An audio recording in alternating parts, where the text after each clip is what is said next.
for that very nice introduction. And I've already had a very nice visit to the IMP and to the associated institutes here. Everyone I've talked to has been passionate about their work, very lively and very creative in breaking new ground in biology. So this is clearly a very exciting place to work, and I really look forward to continuing those conversations and also meeting with some students and postdocs this afternoon.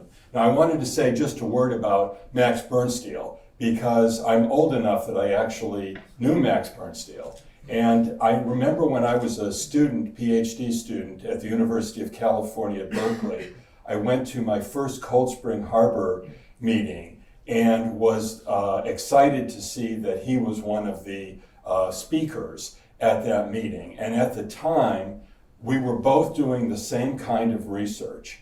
And we were using cesium chloride density gradients and renaturation kinetics, two techniques that all of the students in the audience are thinking, what would that even be, right? So, of course, time moves on and we don't do so much of those techniques anymore. But then after his really groundbreaking work on gene isolation with the ribosomal RNA genes from Xenopus, Birnstiel went on to do some really groundbreaking work in understanding processing of the 3' ends of histone messenger RNA, which is one of sort of the major hallmark systems in the field early on. So that makes it a special pleasure for me to give this lecture in his honor. Just very briefly, the BioFrontiers Institute is a place where we bring together physicists, computer scientists, and engineers to study problems in biology. We hire faculty who are deeply trained in biology plus one of those other areas, and then we teach students in that same very interdisciplinary manner. Now, the topic for today's talk, this dark matter of the genomic universe, you know, if this were a physics or an astrophysics colloquium, everyone in the audience would know that in addition to the stars and galaxies that you can see through your telescope, that we know that there is also a lot of dark matter. And in fact, the visible matter in the universe is only about 5% of the total. And then there is dark matter, which must exist to explain the gravitational pull on the celestial bodies, but we don't really know much about it. And even more mysterious is the 68% of dark energy in the universe. Well, remarkably, the mammalian genome or the human genome can be described with this same pie chart. So we have lots of dark matter in the human genome. The protein coding sequences, only 1.5% of the total. If you add up the introns, which on average are almost tenfold larger than the exons, you find out that you can now get up to explaining the importance of about 1/4 of the genome. But we still have this large part of the pie, which for many years was thought to be mostly non-transcribed. And it turns out that if you look at any given human tissue or cell type, it is mostly untranscribed. But if you add up all of the different human cell types, then it's mostly transcribed. And in fact, the estimates of how many of these transcripts there are depend on how deeply you sequence the transcriptome. Conservative estimates are that there are a few tens of thousands, but since every enhancer in the genome appears to make an eRNA, there may in fact be several 100,000 of these so-called long non-coding RNAs.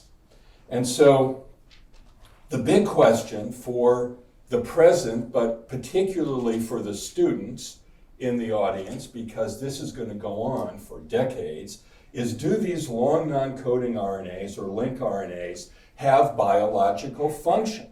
Many people think that the majority of them may be garbage, and I think that remains to be seen. It is possible, but certainly we can conclude that many of them are functional, because when we look very deeply at a few of these, we find that we can ascribe function to them. I'm going to talk very quickly, I hope that's okay, it's going to be a little superficial, about 3 cases where we know that these non-coding RNAs are functional. And so I would suggest then that in the vast number of cases where function is still unknown, that as we delve into these, that in many cases, but perhaps not all cases, we will find that there is important biology underlying the production of these link RNAs. So the first one is the catalytic RNAs that catalyze biochemical reactions. Sean Eddy told me recently that he's found 10,000 new examples of the self-splicing RNA that I'm going to be talking about now, especially archaebacteria. The archaea seem to be rich in these. But we found ours in a eukaryote, Tetrahymena thermophila, which when I moved from MIT to Boulder to start my own lab, I wanted to start working on a new biological system. And I chose Tetrahymena because it's a eukaryote, but it's as easy to grow as a bacterial cell, divides very cheap to grow, divides very rapidly. It's an enormous eukaryotic cell. You can almost see them with the naked eye. And the particular incentive for this ciliated protozoan, which is found in freshwater ponds throughout the world, is that it had 10,000 copies of the ribosomal RNA genes, hearkening back to Max Birnstiel here a little bit, and these were extra chromosomal. And so if you're a biochemist, having a lot of the same thing happening, and especially having it cut out of the giant chromosomes, appeared to be an enormous advantage. And what we wanted to study was transcriptional regulation, but what we found very quickly was that this gene was interrupted by a 400 base pair intron, and at the time, the knowledge of how those sequences were removed at the RNA level, it was known that they had to be removed, but the mechanism was completely ununderstood. And so when we found this splicing taking place in our in vitro reactions, I thought that instead of being one of 100 laboratories making progress on transcription, maybe we had a unique opportunity to make some contributions to the mechanism of RNA splicing.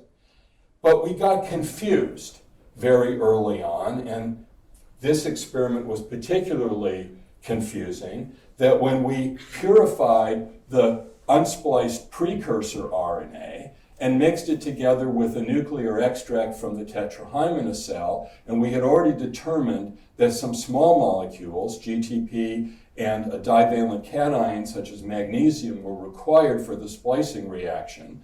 And this was going to be the key first step to purifying the proteins that were catalyzing this reaction.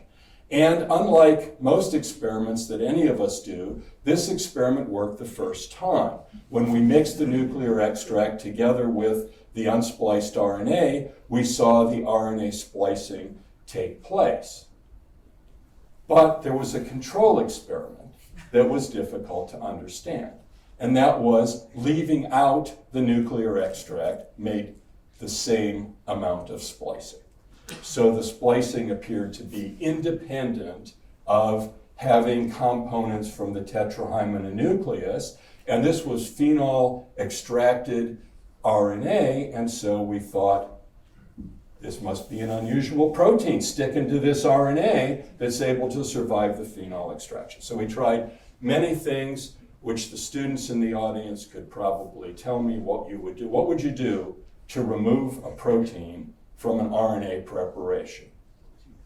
Somebody be brave, come up with it. What? Protease, yeah. So we would add protease K in the presence of SDS. That had no effect on the reaction. Any other idea? Boiling. So we boiled in detergent. We boiled in detergent and then quickly added protease. And none of this had any effect on the reaction. And this led my graduate student, Paula Grabowski, to give me this as a Christmas present. And so fortunately, we could think of something a little more scientific than picking the petals of the daisy to resolve this problem. And through recombinant DNA manipulations, found out that we could make a precursor RNA that had never seen a tetrahime in a cell, add an exogenous polymerase that was from E. coli, and that product still underwent self-splicing. So it was the RNA by itself. We were able to understand the mechanism of it. And then the question is, what kind of a structure would be responsible for forming an active site for such an exquisitely specific reaction that was being accelerated a billionfold over the uncatalyzed chemical rate? There must be some kind of an active site arranging the chemical groups in three-dimensional space. And so we and others, and Francois Michel from GIF near Paris was a major contributor to this as well. But it was a worldwide effort to understand the two-dimensional base pairing pattern of this RNA. But of course, catalysis doesn't take place in 2 dimensions. And so we really needed 3-dimensional structural biology. And so first, when Jennifer Doudna came to the laboratory, she worked with a technician, Ann Gooding, and they worked on this left-hand domain called the paired region 4 through paired region 6. And then they were able to grow really quite nice orthorhombic crystals of this rather large RNA, about 160 nucleotides, larger than any RNA that had previously been crystallized by quite a large margin. tRNA was the previous record. And then after Jennifer moved to her own laboratory at Yale, we solved the structure, and it had this beautiful, clearly a nucleic acid. You can see the double helical nature of the RNA. But at the same time, you can see that it folds back on itself and forms a relatively solvent inaccessible interior, something that proteins do. And because of time, I think I'll skip this next one. And then we went on, a new postdoc, Barb Golden, was able to get crystals of an even larger RNA that was catalytically active. The surface representation of this RNA, it looks a lot like a protein. If I hadn't already told you that there were no amino acids in this structure, you would be thinking this was some kind of a protein glob with some weird extension down here. But instead, this is composed entirely of ribonucleotides and, in fact, has a concave active site cleft, much as protein enzymes have. And then Fang Guo, another postdoctoral fellow, was able to get higher resolution structures and finally see part of the active site that binds the guanosine. I told you GTP was required for this reaction.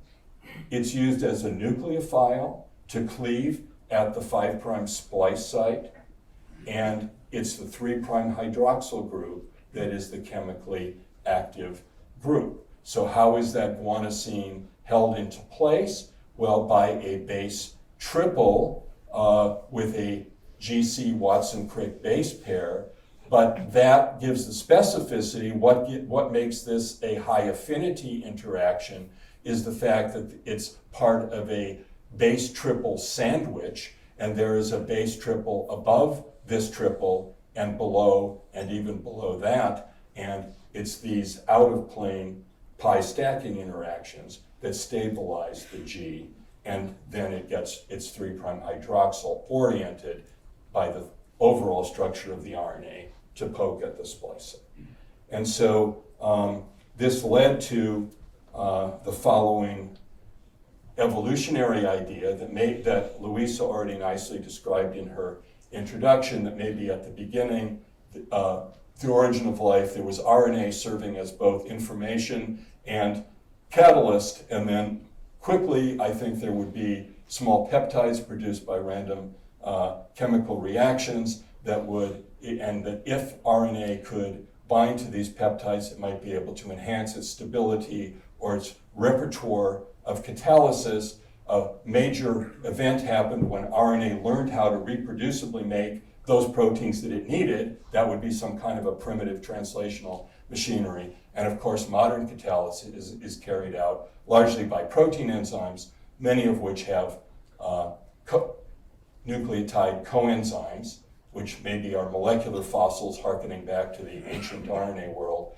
But clearly, we are not completely in this realm today because these ribonucleoprotein enzymes are still very important.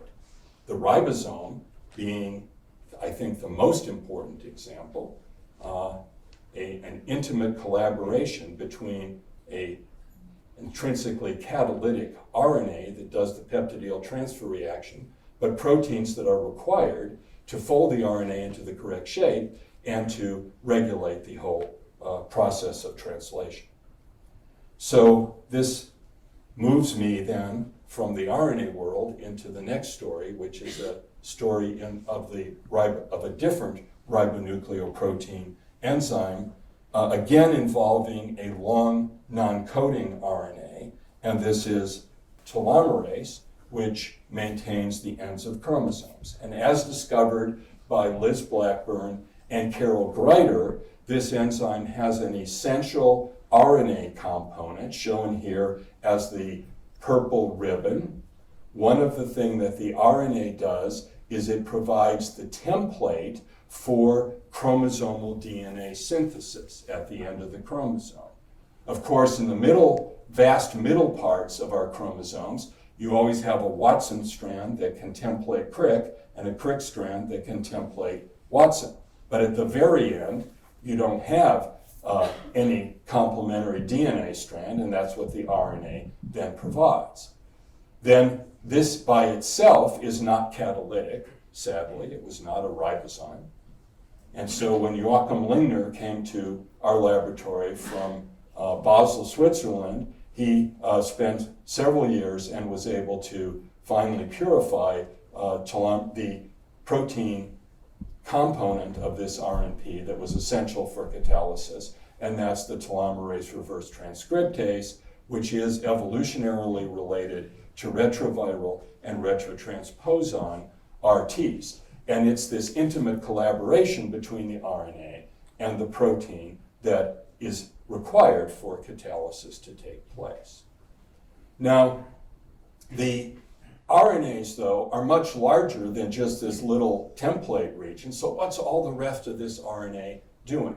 And I chose, we have many lines of research on this topic, but the one I chose for today is one that I think might be of interest to the RNA scientists in the audience, because it made this phenomenon that the RNA can act as a scaffold to bring together proteins into the same complex in cis may in fact be a more general feature that maybe many linked RNAs are doing this. And so when David Zapula first determined the secondary structure of the yeast, Saccharomyces cerevisiae telomerase RNA, which is 1,200 nucleotides in length, and the same year the same structure was solved actually in the same month by Mundi Wellinger, a very great RNA scientist in Canada. We were all surprised to see that there were these arms sticking out of a central core.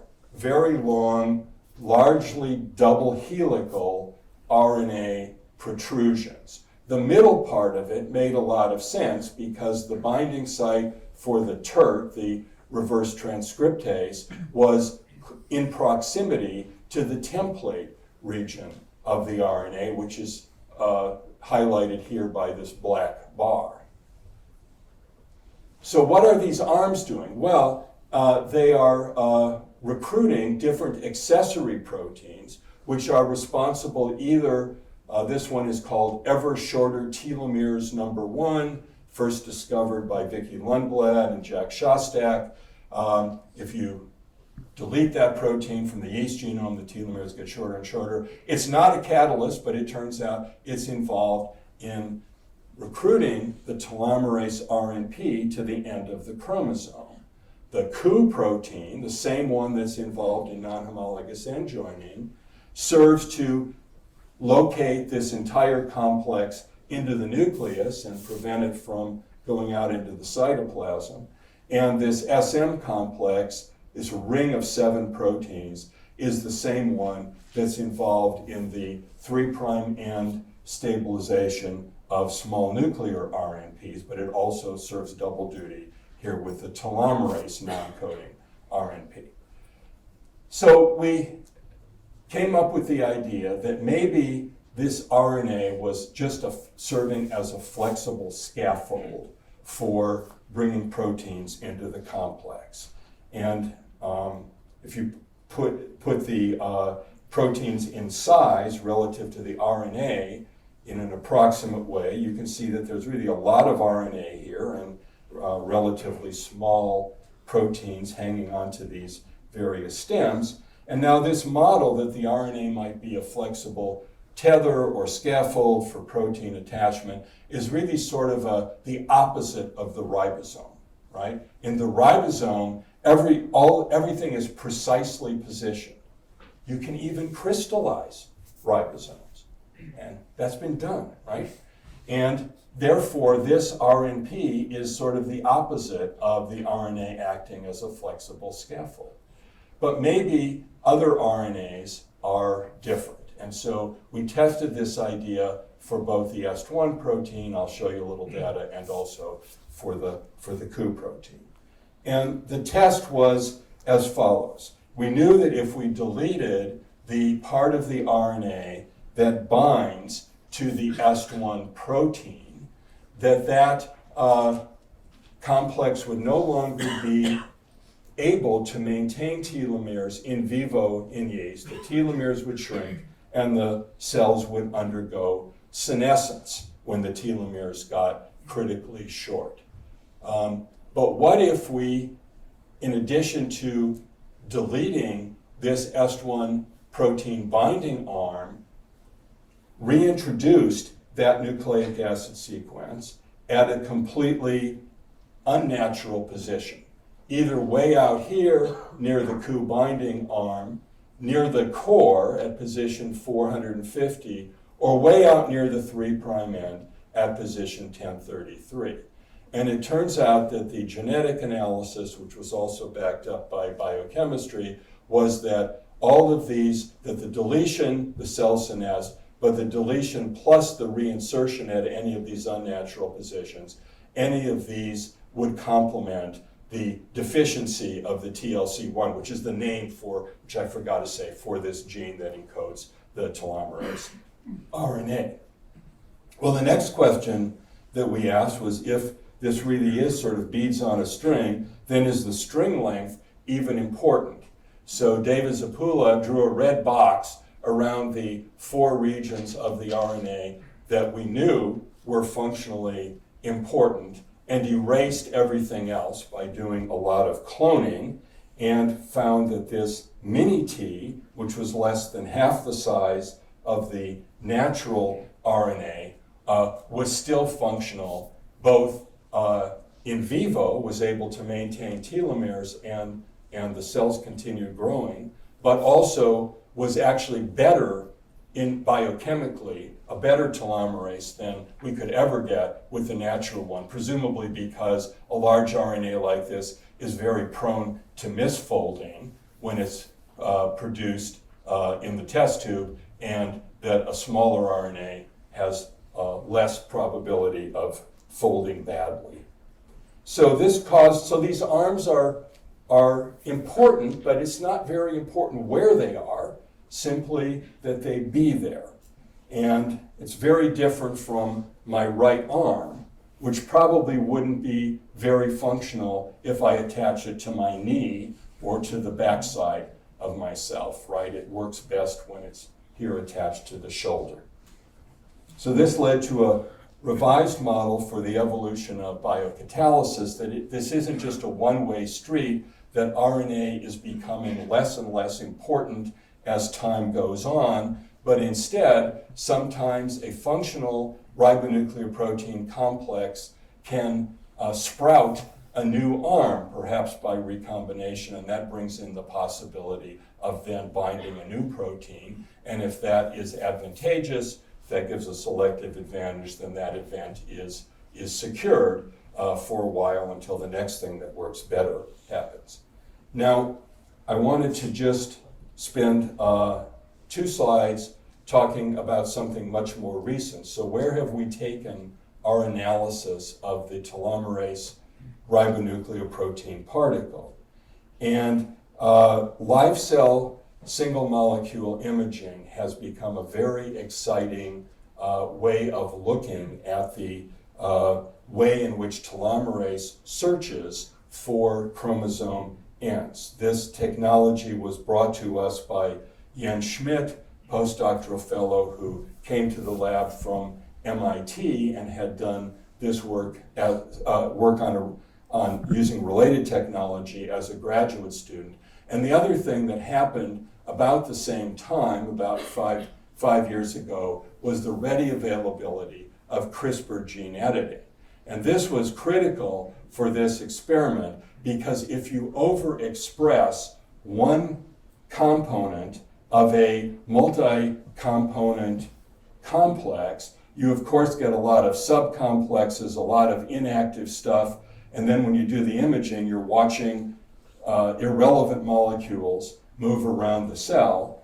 And secondly, if you overexpress something, there's so much free labeled protein in the cell that the whole thing just sort of glows. It's very difficult to see single particles. So by introducing, in this case, a halo tag, which binds covalently binds a fluorophore, we get our fluorophores from Luke Lavis's laboratory at Genelia, and by editing the endogenous locus so that the halo tag will be covalently attached to the N-terminus of the TERT protein, and then doing a similar sort of CRISPR engineering with a protein that binds to the end of the chromosome, we can then have one color for the telomere, the human chromosome end, and another color for the telomerase ribonucleoprotein particle. And in fact, in these experiments, we have a third color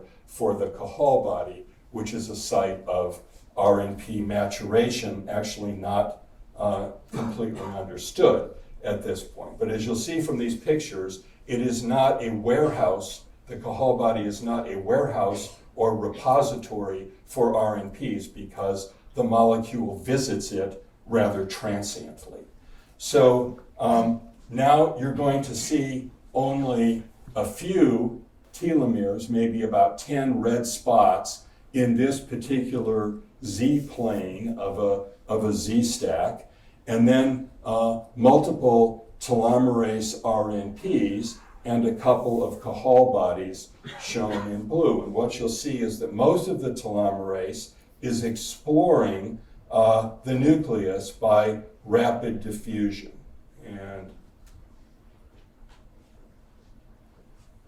And occasionally you see one that hangs out at a Cajal body for, I don't know, maybe the length of this movie. Now, this is a real-time movie. This is 8 seconds in the life of a helocell nucleus, okay? So it's not sped up. And if you use single particle tracking software and monitor thousands of these telomerase RNPs, you see that there are rare static interactions which last for long, I don't know why it's too long, which last for long enough, several minutes, to actually be the amount of time it would take to extend the telomere enzymatically. And so the model that came from this was that the telomerase explores the nucleus looking for the proteins, and we've identified the amino acids that are responsible for this telomerase telomere protein interaction, and that's a very fast interaction. It binds, but if it doesn't find the very end of the chromosome, it gets released, and then occasionally it both finds that protein-protein interaction, but also base pairing between the telomerase RNA template and the single-stranded DNA at the end of the chromosome really locks this down long enough to give extension. Well, more recently, we've been able to test this model and see whether these long static interactions, I just love playing these movies, so I'll show you another one.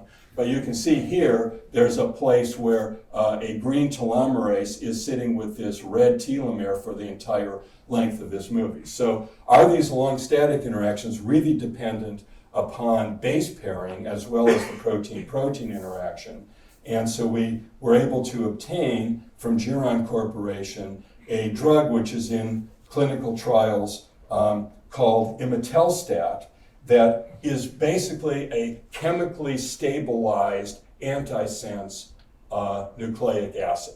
It binds to the telomerase RNA template, and therefore, if our model is correct, the rapid probing interactions should be unperturbed because they only require protein-protein interactions, but there should be a substantial inhibition of these stable interactions because they require this base pairing, which would be competitively inhibited by having this antisense nucleic acid.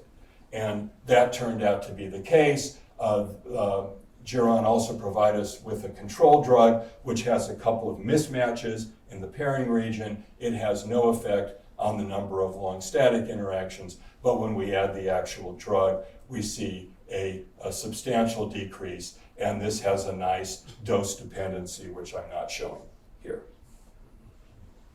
So the third topic is one, we're going to go now from a single link RNA being involved in a reaction to a case where when we entered this field, it was thought that maybe a number of link RNAs could be involved, but now we think that there may be thousands of them. In fact, the transcriptome for this polycomb repressive complex 2 turns out to include thousands of RNAs, and they're not just link RNAs. Link RNAs are major binding partner, but also pre-messenger RNA in the nucleus. And since pre-messenger RNA is largely intron rather than exon, we see a lot of intronic partners to this polycomb repressive complex.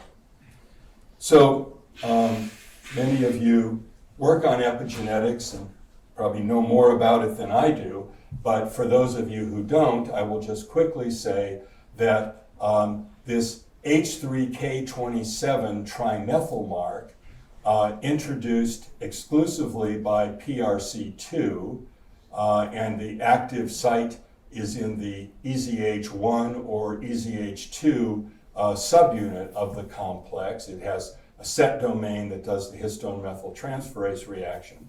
That this chromatin mark causes condensation of the chromosome, and that the partner complex is another histone modifying complex called polycomb repressive complex 1, and it appears that in some cases 2 acts before 1, but perhaps in some cases not complex 1 acts before 2. But the collaboration of these then lead to condensed chromatin, which is inaccessible to Pol2 and is able to turn genes off in a way that can be inherited from one cell cycle to the next.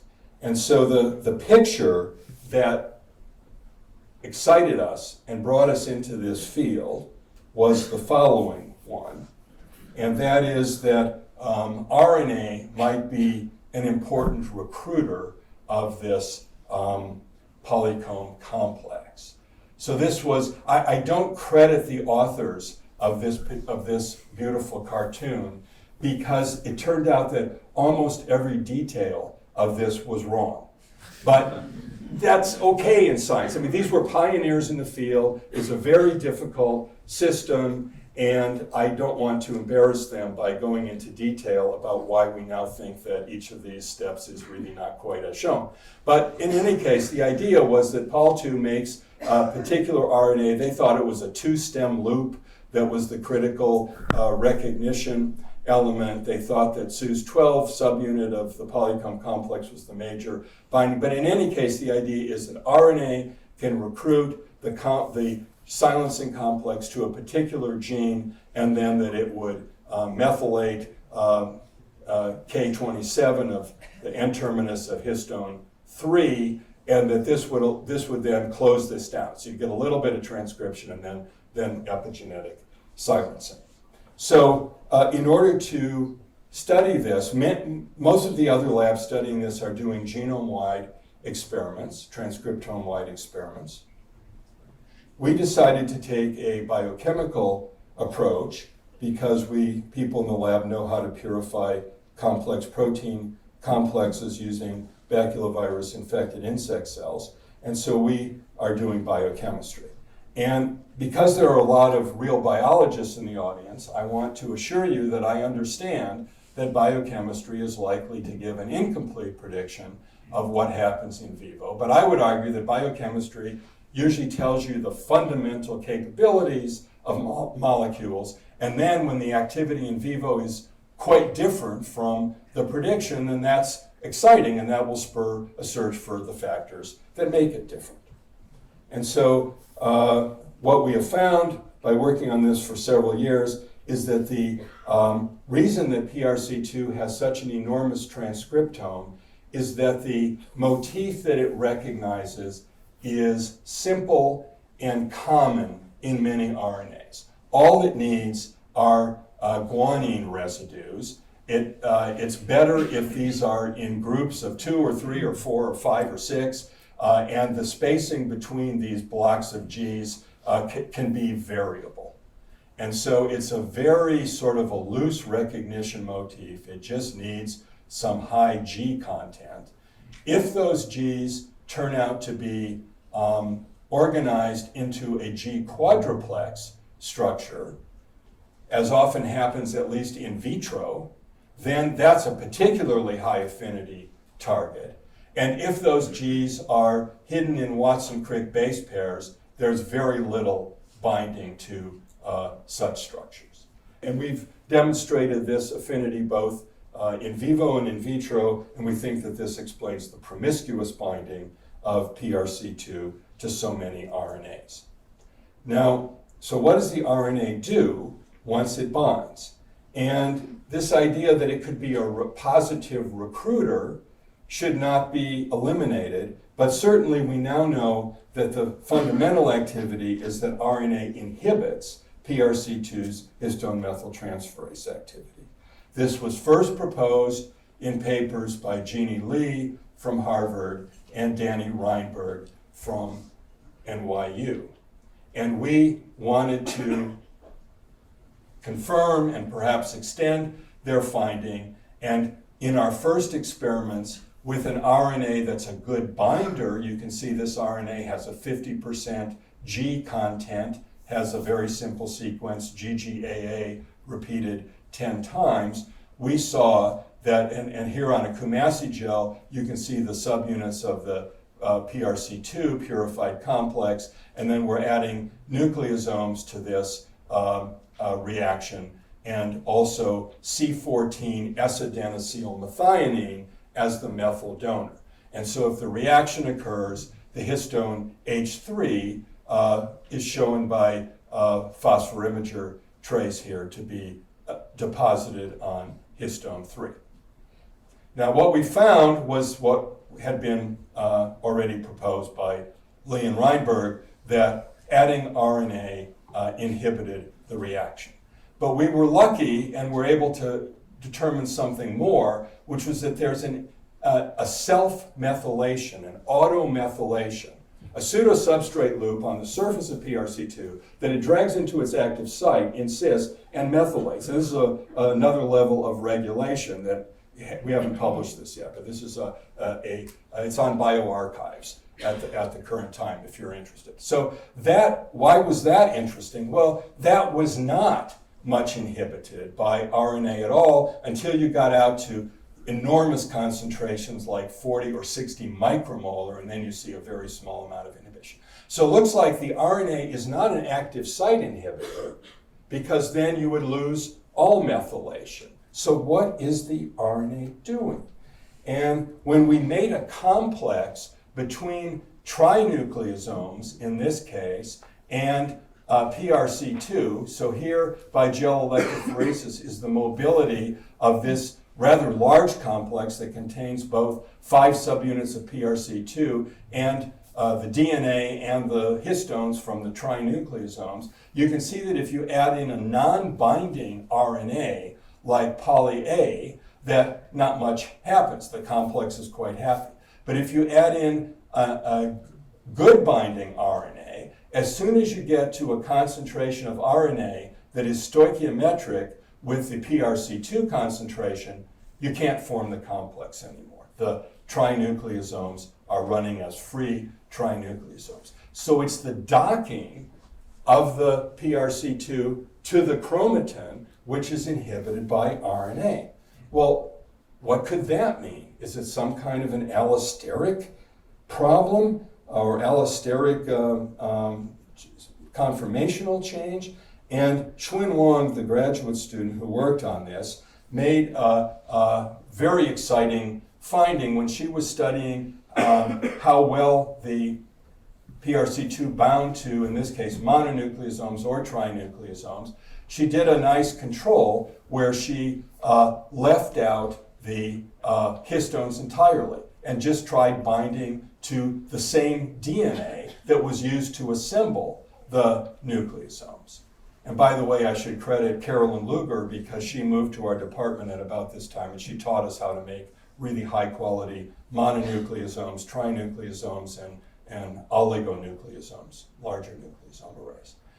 So the DNA by itself is a much better binder than, and the histone marks don't seem to make, I had predicted with great confidence in the lab that as soon as we changed the histone marks, these affinities would be completely different, right? This would be a really high affinity binder because everyone in the field said that it was the pre-existing marks that were strongly bound by PRC2. It goes from 280 to 260, not even clear that's even a real change. Same thing with mononucleosomes. Histone marks don't make much of a difference. The presence of histones seems to actually be inhibiting the binding. So this came up with a heretical idea. Maybe PRC2 is binding nucleosomes not because of what's happening at the histone level, but because nucleosomes have DNA linkers, and it likes to bind to DNA. So an undergraduate in the lab, Richard Pauchek, who published 4 papers as an undergraduate and is now in graduate school at Caltech, did the following experiment over a weekend to try to really nail this down. He both designed this and carried it out. And he made some mononucleosomes that had 40 base pair linkers on the 2 sides. He put half of the preparation on ice while he treated the other half with nucleases to trim off the DNA and get nucleosome core particles, then added PRC2, and you can see that the untrimmed mononucleosomes bind really nicely, and the trimmed ones have hardly any binding at all. Again, suggesting that it's the DNA linkers that bind, and in fact, this DNA binding is mutually exclusive with the link RNA binding, and so because the complex cannot bind DNA and RNA at the same time, that then explains in a really simple way how RNA inhibits the methyltransferase activity, right? If it binds RNA, which it does with the highest affinity of any of these interactions, then its nucleic acid binding site is occupied. It can't bind the DNA linkers of the nucleosomes. If it can't bind the DNA linkers, it can't then do the histone methyltransferase reaction. And So our current view then is that we think that our biochemical model fits at least a good part of the in vivo data, that in order to maintain epigenetic silencing, PRC2 binds to, particularly to GC-rich DNA is its preference. Then once it's recruited, if it sees a pre-existing H3K27 trimethyl tail, as shown by Danny Reinberg, that stimulates allosterically its activity, and then it's looking around, and if it sees any unmodified tails, it adds the 3-methyl groups to those to maintain silencing. On the other hand, if you have an active promoter, RNA polymerase II is making RNA, generally that RNA will here and there have stretches of Gs. That's enough to strip PRC2 or evict it from the chromatin and prevent it from inappropriately methylating the histone tails of an active gene. Now, in the future, and in fact already, because we have my student Dan Yeomans had his first paper in Genes and Development a few months ago, we're using the live cell single molecule imaging to study PRC2 recruitment as well. And so in this case, it's genome edited on either EZH2 with again a halo tag. He's also done the SUS12 subunit. So the red star is not hearkening back to the Soviet Union. That's supposed to be the halo tag that's added to the EZH2. And then we can watch this complex search around the nucleus. This now is a U2OS cell, and you'll see both free units that are rapidly diffusing, and you'll also, if I play it again, see a number of these that are chromatin bound and that are not moving for the, well, that one left. But so there is photo bleaching as well, which is always a problem with these experiments. And so now we do 3 things to perturb this, and you can look at his paper to see these 3 things. We do genetic perturbations on the complex, and to see how the, for example, different subunits contribute to this movement around the nucleus and finding chromatin. We'd use drugs that inhibit, we got a nice drug from AbbVie that inhibits the binding of histone tails to the EED subunit. We can look at what effect that has on recruitment. And then we can thirdly change the chromatin landscape in the cell and see what effect that has on recruitment.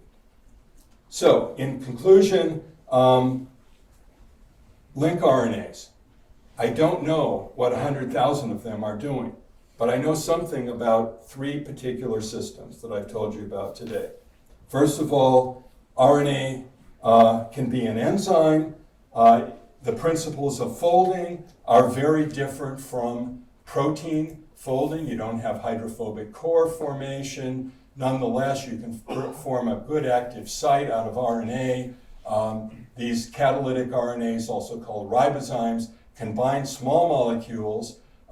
We found this first example. The enzymologist didn't like this at all. But now with all these riboswitch examples, people just say, oh, of course, RNA can bind a small molecule. Everybody knows that. And then finally, this may have origins of life implications.